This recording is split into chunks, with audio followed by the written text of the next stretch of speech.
자, 교육학 강의를 맡게 된 이정훈이라고 합니다. 그래서 그 교육학 이름은 뭐 GT 교육학인데 이게 제가 이제 뭐 당장 뭐 위대한 티칭을 할 수는 없겠지만 그리고 뭐 좋은 교수법을 할 수는 없겠지만 일단 뭐 제가 지금까지 그 강의를 이렇게 해온 부분하고 앞으로 나가야 되는 어떤 부분에서 이렇게 이니셜을 이제 이렇게 구성을 했어요. 그 작년 1년 동안 그 강의를 이렇게 했는데 그 강의에 앞서 가지고 제가 이제 지금까지 좀 약간 제 삶에 대한 이야기를 조금 하고 왜냐면 이제 학습자들도 이제 저에 대한 이해가 좀 있어야지 제가 볼 땐 강의를 이렇게 듣고 따라오는데 그 도움이 될 거라고 이렇게 생각이 들어요. 전 석사를 마치고 29살 때 사실 노량진 학원에서 강의를 했어요. 그래서 가장 나이가 어린 강사였어요, 사실. 그래서 이제 강사였는데, 그, 29살 때 처음에 제가 학원을 나왔을 때, 제가 이제 전공 과목 윤리를 예전에 가르쳤는데, 어, 학원가에서 나오는 문제 유형하고 그리고 강사들이 강의하는 어떤 그 부분하고 그다음에 교재하고 이런 부분이 뭐 제가 뭐 솔직해서 그런지 몰라도 제 눈에 그 시야에 비쳤던 부분들은 안 맞았던 거죠. 그래서 29살 때부터 강의를 시작을 했는데 뭐 운이 좋았던 건지 아니면 이제 그만큼 열심히 노력해서 그런지는 모르겠지만 1년 지나고 이제 노량진에서 탑을 해서 8년 동안 1등을 했어요. 했는데 이제 그게 그 8년의 기간 중에서 5년의 기간이 제가 한 해 한 해 숨가쁘게 그 저기 쫓아갔던 어떻게 보면 시간들이 이렇게 어떻게 이어졌다라고 보시면 돼요. 그게 또 제 성격이기도 해요, 사실은. 그래서 저는 지금까지 그렇게 지내왔고 앞으로도 마찬가지고 교만이 아니고 어떤 강사의 거라든지 어떤 학원가의 교재를 저는 참고하지 않습니다. 저는 어떤 부분을 굉장히 유심히 보냐면 그 기출 문제에서의 문제의 조건하고 그다음에 기출 문제에서 쓰는 기출의 언어를 굉장히 정확하게 일단 보려고 하고 이제 그 부분에 초점을 둬서 강의를 이렇게 이끌어 나가는 그런 형태의 부분이라고 할 수가 있어요, 사실은. 선생님들께서 뭐 올해 그 적중에 관련되는 답안을 일단 올렸겠지만, 어떤 답안들은 보고, 이게 과연 정확한 적중이라고 할 수 있겠는가, 이제 이렇게 생각이 들겠지만, 작년 강의를 들었던 선생님들은 분명히 또 이제 이 강의를 또 듣고 있을 거예요. 제가 볼 때는, 일부는. 그래서, 그 선생님들 같은 경우는 분명히 알 거예요. 제가 3월 달부터 6월 달까지 수행했던 그 어떤 그 강의의 스타일이 어떤 거였는지, 그리고 7월 달, 8월 달, 9월 달, 10월 달 수행했던 부분들이 바로 어떤 거였는지 분명히 아마 이해를 어떻게 보면 할 거예요, 사실은. 그래서 이제 그 이유가 그 문제를 정확하게 대상화하지 학생들을 어떻게 하면 끌고 나갈 수 있는데 제 강의는 초점이 있지는 않아요. 근데 대부분 이제 학원에서는 원하고 요구하는 부분들이 당연히 어 아이들을 어떻게든지 간에 끌고 가는 어떤 부분 쪽으로 이렇게 보통 가는 것이죠. 일반적으로 봤을 때. 뭐 학원이라고 하는데 영리의 목적이고 사실은. 그런데 이제 그 제가 선생님들께 정확하게 이렇게 드릴 수 있는 말은 가장 큰 어떤 부분이 제가 지금까지 강의해왔던 어떻게 보면 경험이라고 할 수가 있겠죠, 사실. 자, 제가 5년 동안, 그러니까 2003년부터 2007년까지 수행했던 작업이 있어요. 아주 예전 이야기지만. 그게 이제 그 임고에 관련된 어떻게 보면 컬이에요, 사실은. 제가 학부에 이제 교육하고 철학을 했기 때문에 제가 노량진 처음 나와가지고 한 2년차 정도 될 때 계속 교육학을 해보기를 저한테 권유를 했었어요. 근데 이제 두 가지 이유에서 저는 교육학을 사실은 하지 않았습니다. 그 두 가지 이유가 바로 어떤 거냐면 첫 번째는 그 내가 지금 맡고 있는 전공 과목도 내가 완전히 어떻게 보면 이 강사로서 이게 베테랑으로서 소화를 못하는 판에 그 부분에서 내가 교육학을 바로 가르친다는 게 첫 번째 이유에서 별로 제가 볼 때 납득이 안 갔었고, 두 번째 이유는 이제 나에게 그렇게 많은 돈이 필요 없다라고 하는 생각이었어요. 대부분 이제 학원 나오게 되면 뭐 영리나 돈을 목적으로 하죠. 또 지금 이 말을 하는 저 역시도 그 부분을 완전히 다 배제할 수는 없어요, 솔직히. 자, 그렇지만 사실상 20대, 30대 초반 정도에 그렇게 많은 수강생들, 그때 시장이 굉장히 좋았던 게 이제 유초등 특수, 유아, 이 인원을 합치면 지금 중등보다 더 크거든요. 그러니까 지금 뭐 시장보다 훨씬 좋았죠, 사실은. 그리고 그랬던 부분들이 사실은 이렇게 있었어요. 자, 이제 이 지점 이유가 굉장히 중요한데요. 제가 정확하게 16년째 학원에 있는데 2년을 쉬고 14년을 전문 강의를 했어요. 지금도 이제 어쩔 수 없는 상황 때문에 제가 학원에 있긴 한데, 그 14년 동안의 흐름에서 제가 8년 1등 했다고 그랬죠, 그죠? 자, 그리고 이제 제가 강의에서 무너지게 되는 어떤 흐름들이 있었는데, 그 흐름들이 뭐냐면은 제 커리를 카피해서 따라온 거예요. 안 그랬던 강사들도 있었겠지만 사실은. 자, 이제 그 카피해서 따라오는 내용이 이제 두 가지 지점이 사실은 있습니다. 그 두 가지 지점이 바로 이제 어떤 거냐면 쉽게 이렇게 가는 거죠, 그죠? 그리고 이제 학습자에 맞게끔 쉽게 간다는 건 이제 그 교재에 관련된 언어의 밀도인 거죠, 사실은, 그죠? 그다음 또 하나는 이제 이 강의를 할 때 쉽게 풀어서 설명하는 거죠. 자, 이 두 가지 지점에서 제가 횟수로 보면 16년인데 16년 동안 제가 봐온 건 뭐냐면, 그런 강사일수록 적중률이 현격하게 떨어진다는 겁니다.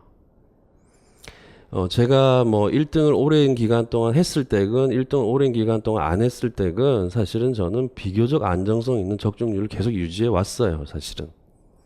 그래서 이제 그 이유는 바로 어떤 거냐면, 임용이라고 하는 거는 선생님들께서 분명히 아셔야 되는 게 뭐냐면 소수 선발입니다, 이게 사실은. 여기에 굉장한 부담을 처음에는 가질 거예요, 사실. 자, 가질 거지만 임용에 관련되는 시각에 관련된 초점을 굉장히 분명하게 알 필요가 있다는 거예요. 많은 선생님들, 그리고 제가 배출했던 많은 교사들을 10년 동안 만나보면 선생님은 다른 강사들하고 다르다는 거예요. 더 낫고 좋고 안 좋고를 떠나가지고. 그런 이유가 그냥 있는 사실을 있는 그대로 이야기하는 부분을 가급적이면 계속 지키려고 했기 때문일 거예요. 뭐 그 친구들이 그 뭐 좋고 안 좋고 느끼는 건 그 친구들이 알아서 같이 판단의 문제이고, 어쨌든 그렇다는 거죠. 그래서 말씀드리고 싶은 거는 이 부분을 절대로 놓쳐서는 안 된다라는 겁니다. 이 부분을 놓쳐서 안 되는 이유는 뭐냐면, 이 소수 선발에는 여기에 부합되는 언어가 분명히 존재하고 여기에 부합되는 채점 기준이 분명히 존재합니다.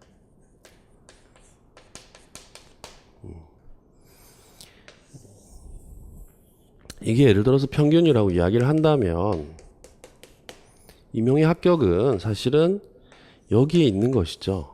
여기에. 사실. 그래서 우리가 보면 이게 하나의, 자, 임용에 관련되는 목표가 이렇게 우리에게 어떻게 보면 주어지는 부분이고, 이게 또다시 이렇게 갔을 때 이게 예를 들어 교육학이다라고 한다면, 전공도 마찬가지겠지만 이 교육학에서 쓰고 있는 언어들이 있습니다. 이 언어는 뭐냐면 이 언어에 관련되는 교육학자들이 쓴 원본 언어입니다, 사실상. 자, 이 목표에서 이 부분이 이렇게 되는 게 바람직하죠. 자, 동기부여를 한다. 선생님들이 대부분 다 힘들잖아요, 사실은, 그죠? 그 다음에 가급적 뭐냐면 어떤 정서적인 거, 굉장히 따뜻한 거 필요하죠, 공부하는 부분에서. 강의자에서 강의를 듣고 있는데 당연히, 그죠?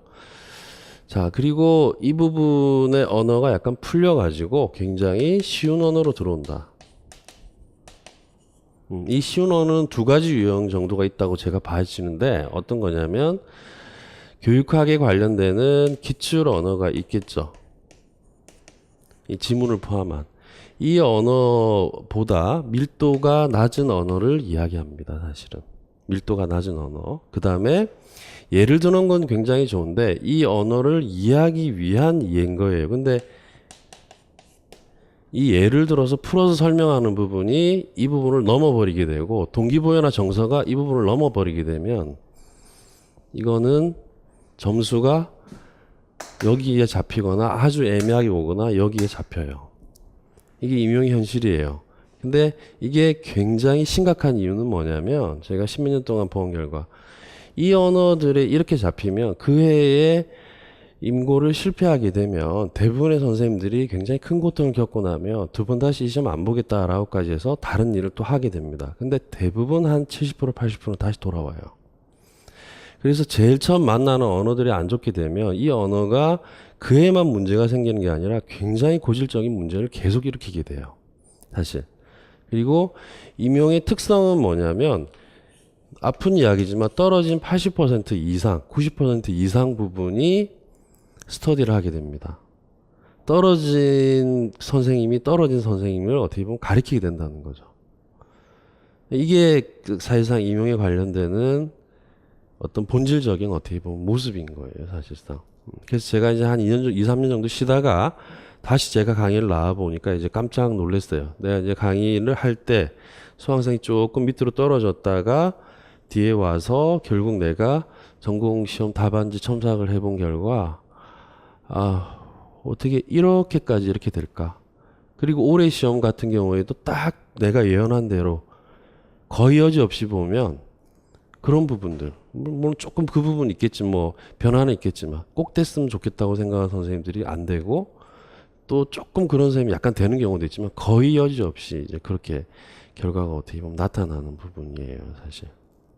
그래서 제가 작년에 처음에 강의를 시작할 때 OT를 좀 상당히 좀 길게 했던 기억이 어떻게 보면 나는데 제가 선생님들께 말씀드리고 싶은 거는 1년이 지나서 결국 또 이정훈 선생이 하는 이야기가 또 맞았구나 라고 이야기를 또는 그런 마음 자체를 안 드셨으면 하는 게 제 개인적인 어떻게 보면 바람이에요, 선생님들한테. 그래서 작년에 제가 첫 해이기 때문에 다른 거는 모르겠는데 두 가지는 확실하게 제가 지키겠다. 크게 말하면 세 가지인데 그게 뭐였냐면 가장 좋은 언어를 주겠다. 이건 제가 분석하는 방법이 나름대로 있어요. 전공 강의를 하면서 시행착오를 겪으면서 잡아내는 방법이죠. 가장 좋은 언어를 주겠다라는 겁니다. 그 다음에 두 번째는 뭐냐면 여러 가지 부분의 이야기가 있는데 가장 객관적인 평가 기준을 주겠다. 이 기준을 알고 있는 교육학 강사도 있겠지만은 알아도 정확하게 뭐 말을 하시는 분들은 굉장히 훌륭한 분들이겠지만 말을 하지 않는 분들도 저는 개인적으로 있다고 생각을 해요. 여지없이 평가 기준을 객관적으로 다 이야기를 해줬습니다. 그러면 선생님 평가 기준을 어떻게 아나요? 제가 이제 있는 대학이 사실 교원대요. 교사들이 가장 많아요. 파견도 많고. 그래서 거의 뭐 5년, 6년 정도 동안 계속 채점하는 교사들이 있어요. 그 선생님들이 나한테 와서 어떤 걸 있는 그대로 이야기하면 공무원인데 그럼 문제 생기겠죠, 당연히. 그죠? 대화 속에서요, 대화 속에서. 거꾸로 보고 내가 뭘 알아서 질문하는 부분. 그래서 결국에는 여기에 맞는 평가 기준을 일단 주겠다라고. 그 다음에 작년 시험에 가장 주요했던 그거를 작년 용어로 통변이라고 이야기를 했는데 교육학적 용어로는 연습입니다. 프랙티스라고 하는 부분이 사실은 우리가 교육학 이론의 사실은 교육심리 부분하고 교수 방법 부분의 거의 절반 이상을 이 연습이란 단어 부분 그리고 적용이라고 하는 부분 있죠. 그죠? 그거를 굉장히 주요하게 작년에 제가 강의를 계속 했었어요. 글 쓰는 방식도 마찬가지고. 그래서 이제 이 두 가지 기준에서 작년에 굉장히 지키려고 저는 개인적으로 노력을 굉장히 많이 했어요. 자, 제가 이제 교육학 논술을 처음 시작할 때, OT 때도 제가 잠깐 말씀을 드렸지만, 제일 처음 시작할 때 이제 이거를 어떻게 평가할 거지? 이게 지금 통합 논술인데, 이게 지금 서론하고 본론하고 결론이 돼 있는데, 그럼 서론에 딱 이게 들어가야 되고, 결론에 딱 이게 들어가야지 된다라고 이야기를 했을 때, 좀 말이 안 된다라고 생각을 했던 게, 본론을 쓰는 내용이 다를 거 아니에요, 사실은. 그럼 결론도 달라져야 그게 맞는 거거든요. 그러니까 서론과 결론은 크게 문제가 아니라 본론에서 바로 결정될 것이다 라고 봤고, 그 다음에 이제 문제가 진화하면서 보면서 이건 서답형 문제지 이건 통합논술의 문제가 아니다 라고 하는 게 제 진단이었어요. 사실 하나만 단적으로 딱 말씀드릴게요. 제가 작년에 강의를 처음에 시작할 때도 소수의 교육학 강사들이 굉장히 일단 적중을 실질적으로도 했고, 또 그 부분에서 선생님들도 보면 적중을 했다고 생각하고 실질적으로 점수를 받아봤을 때 생각보다 점수가 그런 대로 나왔다라고 했겠죠. 대부분 어디에 주목을 하냐면 답에 주목을 합니다. 답에. 선생님들께서 2017년 문제를 보셨는지 모르겠지만 저는 2017년 문제의 큰 조건 4개 중에서 PBL 조건을 가장 중요하게 봤어요. PBL 조건 보면 그 문제 특성이 주는 효과 이런 식으로 가요. 그러니까 이게 지금 객관적인 하나의 큰 조건 안에 이 조건이 분절화가 이루어지기 시작했다는 거예요. 제가 작년 OT 할 때 분명히 말씀드렸어요. 쪼개지고 있다고 문제가. 나머지는 쪼개지고 있었는데 쪼개지고 있으면서 앞에 조건과 뒤에 조건을 관련시키는 문제가 나왔다는 거예요. 그게 제가 문제를 보는 눈이에요, 사실은. 그 부분은 이거 사실 문제를 만들어내는 것도 그렇고 사실. 그리고 앞으로도 그렇고 단원권 때 어느 정도 시간이 지난다면은 분명히 제가 수강생이 좀 늘어나거나 이렇게 되면 분명히 또 따라올 거예요. 근데 못 따라오는 게 아무래도 못 따라오는 부분이 그게 제가 볼 때는 분명히 이 교재를 구성한 뒤에 적용과 연습과 통변일 거예요. 뒤에 사실은. 그래서 이제 그런 어떤 부분으로 구성이 일단 되어 있고 하여튼 지금 올해는 일단 작년 1년 정도가 일단 지나갔기 때문에 올해 강의에 관련되는 초점은 제가 OT 할 때 이야기를 여러 가지를 했어요. 궁금하면 OT를 한번 약간 보시고, 자, 지금 이것도 지금 내가 지금 이렇게 딱 나누는 걸 처음 딱 썼는데, 자, 이론이죠, 그죠? 그러면 이 이론 안에 굉장히 주요하게 보이는 게 여러 가지가 있는데,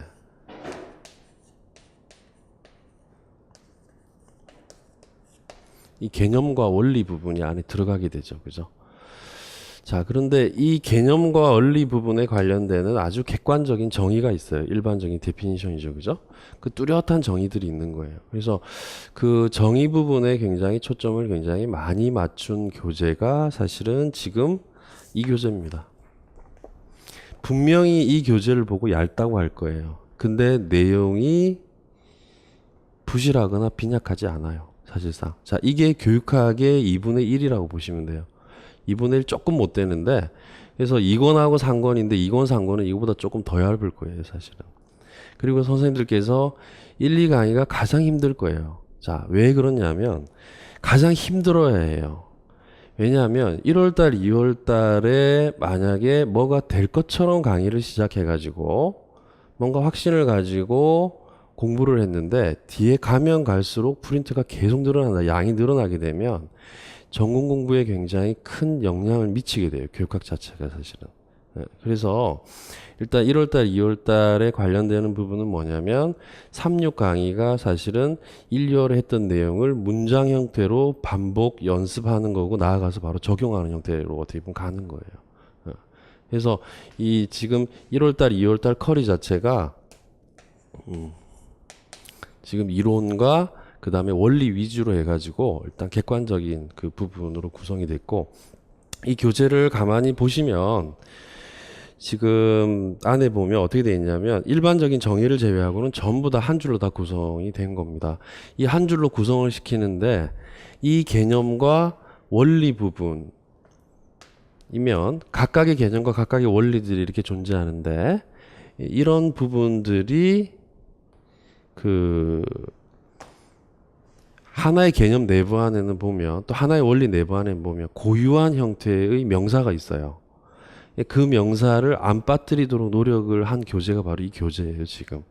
그래서 풀리지 않는 거죠, 사실은. 풀려서 인출되지 않도록 하는 것이죠, 사실. 그래서 거기에 일단 그 주안점을 어떻게 보면 뒀다라는 거죠. 그래서 1월달, 2월달에는 선생님들이 일단 컴팩트하게 공부를 하시는데 정리가 안 되는 게 당연해요. 근데 1, 2월달에 정리가 안 되더라도 이 부분 자체가 튼튼하게 어떻게 보면 가야 된다라는 거죠.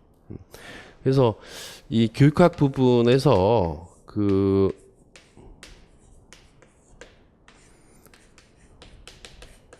이게 지금 20점이고 이게 지금 80점 아니겠어요, 그죠? 광고는 학원에서 하는 거고 일단 저는 주는 건 강의 계획서예요, 사실은. 그런데 저는 지금도 생각을 하는 부분이 뭐냐면 교육학이 지금 작년에 지금 뭐 전공 보니까 지금 18점 정도 평균 받은 선생님 지금 거의 9점에서 11, 2점 포인트로 다 받은 거예요, 이게 지금 올해. 사실상. 그래서 이 작년에 교육학 수강생들은 이 점수보다는 다 나아요, 지금. 거의 다 전반적으로 보면 수강생들이.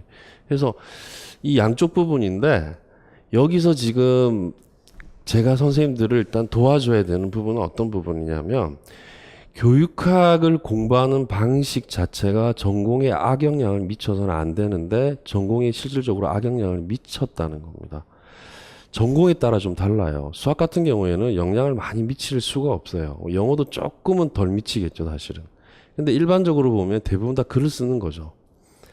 그러니까 여기서 지금 조건 분문이 안 되고 여기서 그냥 강사나 스터디하면서 풀려서 이해하는 정도의 언어들이 답안으로 관성처럼 나오게 되면 1교시에 그 부분의 습관이 가면 2교시에도 그 습관이 가게 되죠.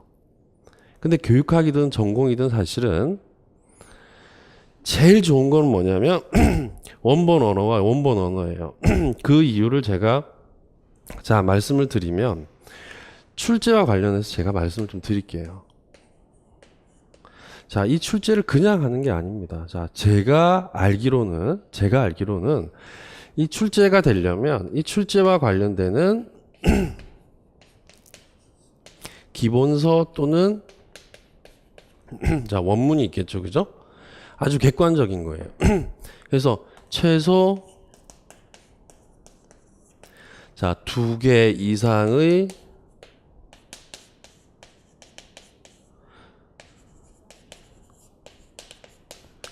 공통된 내용이 있어야지만 출제에 뭐가 생기냐면 근거가 생깁니다.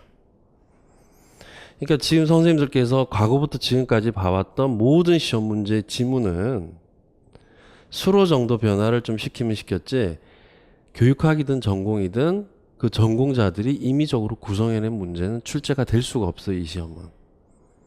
그리고 똑같은 텍스트에서 뭘 매기냐면 자, 답안을 바로 책정합니다. 사실 답안을 책정해요. 자, 답안을 책정해서 이 문항카드 자체를 만들어냅니다. 이게 바로 출제하는 방식이고 채점하는 방식입니다. 그리고 이 채점하는 방식은 결국에는 이 답안 앞부분에서 변별을 많이 주려면 그 개념들이나 어떤 저기서 말하는 원리들을 끊어가지고 세부 채점 기준을 만들어요. 겉으로 봐서 문제가 굉장히 쉽다 그러면 난이도 올라가지고 평가원에서 뭐냐면 세부 채점 기준을 더 디테일하게 만들어요, 사실상. 그리고 역으로 보면 문제가 너무 어려웠다라고 했을 때는 조금 여지 채점을 조금은 해요, 분명히. 그래서 그런 부분들이 분명히 존재하는 거죠. 그래서 결국에는 제일 좋은 거는 문제는 교육학의 원본 언어와 전공의 원본 언어를 공부하는 것이 가장 유리하다. 가장 시간이 많이 걸릴 것 같지만 임고에 관련되는 부분을 봤을 때는 가장 효율적이고 가장 시간이 덜 걸리는 거예요. 이게 지금 다른 어떤 성인고시 학원이나 입시하고 굉장히 다른 점이에요. 선생님들은 지금 입시 학원을 대부분 다녔죠, 그죠? 그러니까 임용에서 실패하는 근본적인 이유가 뭐냐면 그냥 어떻게 다니다 보면 되겠지, 막연하게. 한 4, 5년 뒤에 합격한 선생님들을, 제자들을 내가 만나보면 다 초창기 공부할 때 그 생각을 다 했다는 거야. 어떻게 가다 보면 되겠지라고 생각을. 그러니까 그 생각 부분을 선생님들께서 버리시는 게 굉장히 좋아요. 그래서 이 교육학과 전공 부분인데 다 좋은데 중요한 건 뭐냐면 이 교육학 부분하고 전공 공부하는데 교육학만 잘 봐서 합격할 수 있는 게 아니죠. 그러니까 이 지점을 가급적이면 객관적인 언어를 답안에 써주는 게 굉장히 필요한데 이 지점을 어떻게 하면 뭐예요? 일단 전공 부분 자체는 더 들어가야 되고 교육학도 뭐예요? 가급적이면 언어가 이렇게 들어가줘야지 전체적으로 뭐가 굉장히 높아진다. 확률이 좋은 점수가 나올 수 있는 확률이 굉장히 어떻게 보면 높아지는 거예요, 사실상. 자, 여기서 다른 출제하고 다른 게 하나 있습니다. 임용고시의 출제는 교수입니다. 8에서 12명이에요. 22박 23일을 출제를 하는 걸로 제가 알고 있어요. 자, 여기서 평가원에서 아무리 난이도를 낮춘다고 하더라도 문항을 내는 것과 채점 기준은 출제자의 고유 권한이에요. 어느 출제자가, 어느 교수가 강하게 고집을 부리면 아무리 말려도 낼 수밖에 없고, 어느 교수가 이렇게 무조건 이 답이 채점이라고 이야기를 했을 때는 그건 여지가 없는 거예요. 그렇기 때문에 선생님들께서 임용 공부를 처음 시작할 때 대단히 조심해야 되는 부분은 뭐냐면, 뭐 평가원이 누가 안다는 걸 직접적으로 이야기하지 않고 간접적으로 이야기를 한다든지, 그 다음에 보면 이거는 나온다든지 이건 안 나온다든지 이런 강사는 전부 다 사이비 강사라고 보면 돼요. 그거는 노량진에 있는 강사 결정할 수 있는 문제가 아니에요, 사실. 알겠죠? 예를 들어서 과거에 아주 한 20년 동안 한 번도 출제가 안 됐다 이러면, 출제가 만약에 된다 하더라도 그것은 뭐 대부분 다 못 푸는 거 아니겠어요, 그죠? 근데 출제가 된 내용임에도 불구하고 이 부분을 제껴버린다든지 이 부분 이렇게 나간다든지, 이거는 오만의 극치인 거예요. 이 지금 출제위원들과 관련되는 이 교수들이 22박 23일 동안 어느 강사 하나를 찍어가지고 평가하는 교재에 다 들어가요. 좀 유명해지면. 그리고 문풀 다 들어갑니다, 사실은. 그거 사실 파트 나눠가지고 한 8, 9명의 어떻게 교수진이 딱 제끼려고 그러면 그냥 제껴버릴 수 있는 거예요. 그래서 저는 어쨌든 그 부분에서 제가 추구하는 강의는 뭐 갑자기 문제가 어려워졌다 해가지고 뭐 내가 적중을 좀 했다고 해서 전 그렇게 이야기하는 게, 전공도 마찬가지예요. 똑같이. 제가 주고 싶은 거는 가급적이면 이겁니다. 안정성이에요. 자, 제가 작년에 국어하고 영어를 100명 이상을 제가 교육학 논술을 채점을 했어요. 아주 힘들게. 자, 제가 주목하는 지점은 바로 그거예요. 다른 강사를 왜 쳐다봐요? 아이들이 중요하고 문제 기준에 관련되는 부분들이 굉장히 중요하죠, 사실은.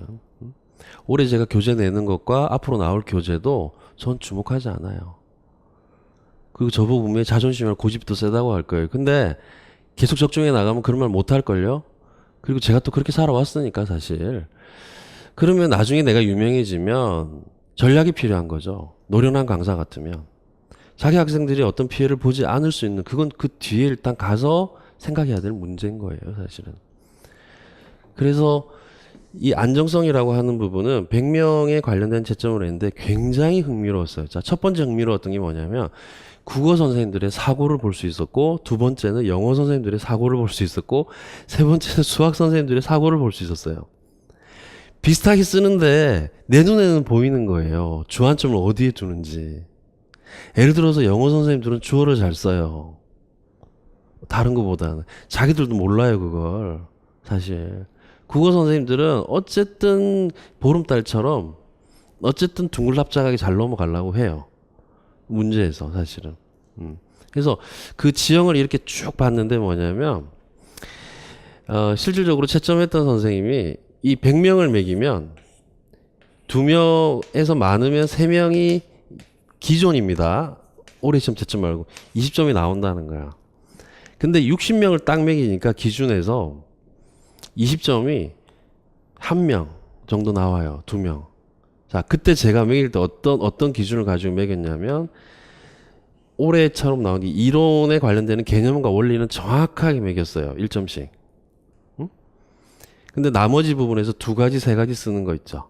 그죠? 그거는 제가 좀 넓게 채점을 해줬어요. 넓게 채점을 해주니까 기존 평가에서 교육학을 조금 한다고 하는 18점이나 18 이상 받은 선생님이 9에서 11점 정도까지 떨어진 그 선생님들이 받았던 평가 점수 정도에서 점수가 측정이 되는 거예요. 이게 언어적으로 봤을 때. 그러면 이제 나는 이제 작년에 어떤 생각했냐면 교육학 지형을 본 거죠. 전반적으로. 그래서 이 정도 답안 밀도라면 여기서 고득점이 20점이 나오고 나머지 부분 점수라면 아, 난 자신 있다. 나는 어쨌든 그 우리 학생들 기본적으로 보면 이 정도 같으면 끌고 와도 나는 내가 가르쳐 줄 수 있는 부분 가르치면 뭐 18, 19 난 나오게 할 자신 있다 생각을 했던 거예요. 근데 그거를 넘어서 가지고 결국에는 적용하는 형태의 문제들이 나온다든지 구체적인 부분이 나오는 부분에 관련되는 대비를 했던 강의가 바로 작년 강의예요. 사실. 그러니까 다들 시험 보고 나서 뭐라 했냐면 선생님 문제가 너무 비슷해서 교육학 시험 보는 데는 크게 이렇게 힘든 부분이 없었다. 이게 얼마나 중요한 줄 아세요? 1교시에 뭘 봅니까? 교육학을 보죠. 교육학은 60분 내에 수행을 해야 돼요. 그래서 1, 2월 달에 이론을 굉장히 밀도 있게 가야 되고 뒤에는 뭐냐면 60분 내부 안에서 수행할 수 있는 기능적인 훈련과 연습을 해야 되는 거예요. 그리고 반복을 해야 되는 거고 그러면 이제 교육학 강사한테 어느 정도 부분에서 그런 역할을 맡기게 되고 나머지 부분은 뭐다? 전공부를 밀도 있게 또 가야 되는 거예요, 사실은. 그죠? 그러니까 1교시 교육학에서 굉장히 힘든 부분에 대한 어떤 경험을 한다면 2교시, 3교시의 전공에 영향을 미칠 가능성이 굉장히 높아진다는 겁니다, 사실. 그래서 그 부분이 중요하고 올해 지금 어때요? 조금 지엽적인 부분이라고 하면 기준 출제 좀 약간 그렇게 나왔기 때문에 특히 뭐 리커트 같은 경우에 뭐 제가 볼 때는 좀 그렇다고 생각을 일단 들기는 해요. 그래서 지금 교육학이 공부하는 부분에서 대부분 준비하는 선생님들이 밀도 있게 가겠어요, 안 가겠어요?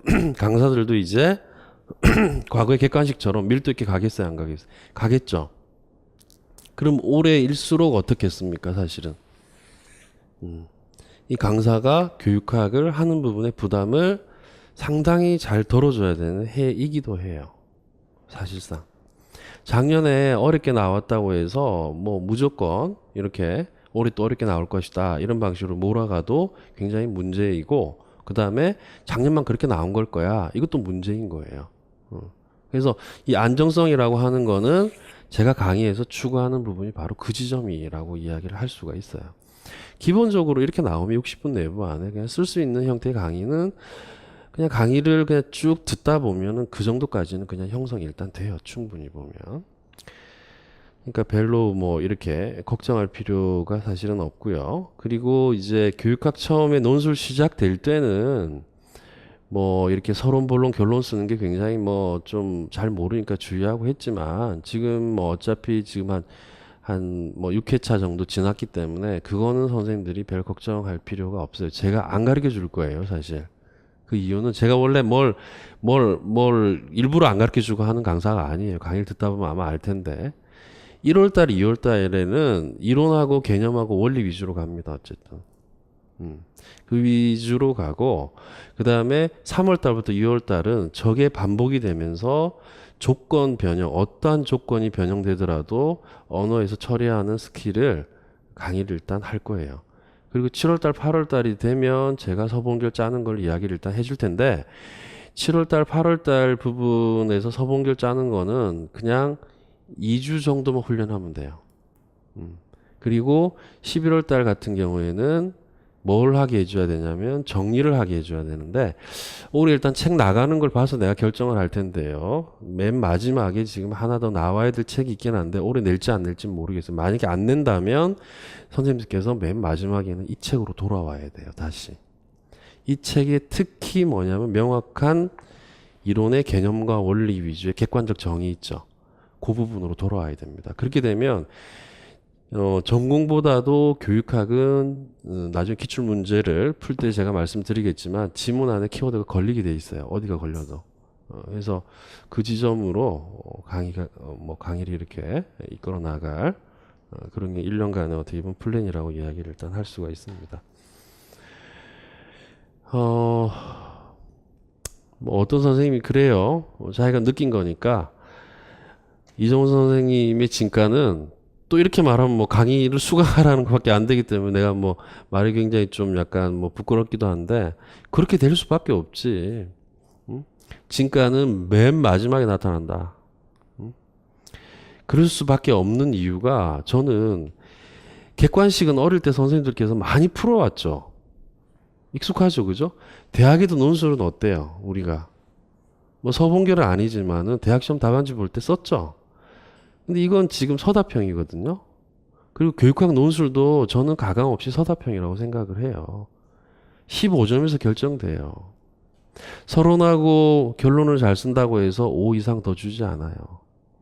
5고 나머지는 15에서 결정되기 때문에 결국에는 선생님들 같은 경우에는 처음에 강의를 들었는데 다 될 것처럼 이야기를 해버리면 글이라는 게 한 번만에 돼요? 안 되죠. 시간이라는 게 필요한 거고 거기에 맞는 부분의 조건에서 훈련이 필요한 거예요. 사실은 그죠? 그러니까 당연히 뒤에 나타날 수밖에 없죠. 저는 그냥 그 과정을 차곡차곡 준비를 시킬 거예요. 사실은. 노량진의 교육학 선생님들 훌륭한 분들이 제가 볼 때는 많지는 않는데 한두 분 정도는 일단 계시는 것 같아요. 근데 그분들이 잘하는 게 뭐냐면 범위를 안 줄이는 분이에요. 안 줄이게 되면 양이 많죠. 양이 많으면 힘이 든데 1, 2월 달 걸 하고 3, 6에 잘 반복해주는 분들이에요. 올해는 또 강의 변형이 어느 정도 또 일어나겠지만 근데 저는 3, 6월 달에 일단 이 부분을 반복을 하고 여기서 작년에도 그랬듯이 들어가는 게 바로 연습 적용 통변이에요. 그건 뭐 제가 전공 강의 할 때부터 했던 거고 그리고 교육학 할 때 뭐 작년에도 다른 강사들이 안 할 때 바로 했던 거죠. 올해 또 할 거예요. 근데 그건 이제 강의력에서 쉽게 흉내내는 부분은 못 되기 때문에 그런 거예요. 그래서 주의해야 될 건 뭐다? 뭐 나온다 안 나온다라고 이야기하는 강사들 이거는 상당히 공부하는 부분에서 순간적인 부분에서의 부담은 들어주고 정서적인 안정감을 줄 줄 모르겠지만 그 가급적 지향하라 라고 하는 부분 하나와 두 번째 기출 언어 밀도보다 낮은 형태 너무 쉬운 거 따라가는 거 이거 문제 있다라고 하는 거 그 다음에 또 안정성이 없는 사람일수록 뭐예요? 해마다 말이 바뀌어요. 해마다 바뀌어요. 해마다 굉장히 안정성이 없죠 사실은. 그리고 누군가가 책을 두껍게 냈다 이러면 갑자기 빨리 따라서 두껍게 내죠. 누군가가 얇게 냈다 이러면 따라서 얇게 내죠. 누군가 뭐 했다. 이 강사 조심해야 돼요. 이유가 뭔지 아세요? 에너지가 어디에 쏠려 있다. 뭐가 적중될지 문제에 쏠려 있는 게 아니라 어떻게 하면 수강생을 늘릴 수 있는 거에 에너지가 초점이 있는 거예요. 당연히 적중 빈도가 떨어지죠. 이건 소수선발인데 지금 너무나 잘 아는 문제지만 저는 강의 시작 전에 이야기를 선생님들께 꼭 드리고 저는 강의를 일단 시작하고 싶어요. 사실은 그렇습니다. 어쨌든 뭐 1년 동안 뭐 주어지는 대로 일단 최선을 다해서 작년에 제가 7일 중에 단 하루도 안 쉬고 교육학을 전공하고 했었거든요. 아마 아는 선생님 알 거예요. 제가 교육학 지금 이 교재하고 이걸 만든다고 평균 제가 밤에 평균 제가 그 일을 마친 시간이 거의 새벽 1시 반이었어요. 아침부터 해가지고. 근데 그거는 이제 전공 강의를 오래 했기 때문에 이제 뭐 어떻게 보면 일머리를 아는 거죠, 사실은. 해야 될 거를 해야 될 게 뭔가. 또 이걸 또 안 했을 때는 학생들이 결국 올해 어떤 문제를 일으킬 수 있을까? 그런 걸 알기 때문에 일단 밀고 갔는데 결과가 뭐 굉장히 성공적이었기 때문에 뭐 저나 강의 들었던 선생님들이나 나름 다 만족을 어느 정도는 했고 그리고 또 올해 또 이렇게 좋은 교재를 가지고 제가 볼 때 강의를 또 시작할 수 있게 되어서 일단 어쨌든 선생님들 만나서 일단 반가워요. 한 5분 정도 쉬었다가 강의를 시작하도록 합시다.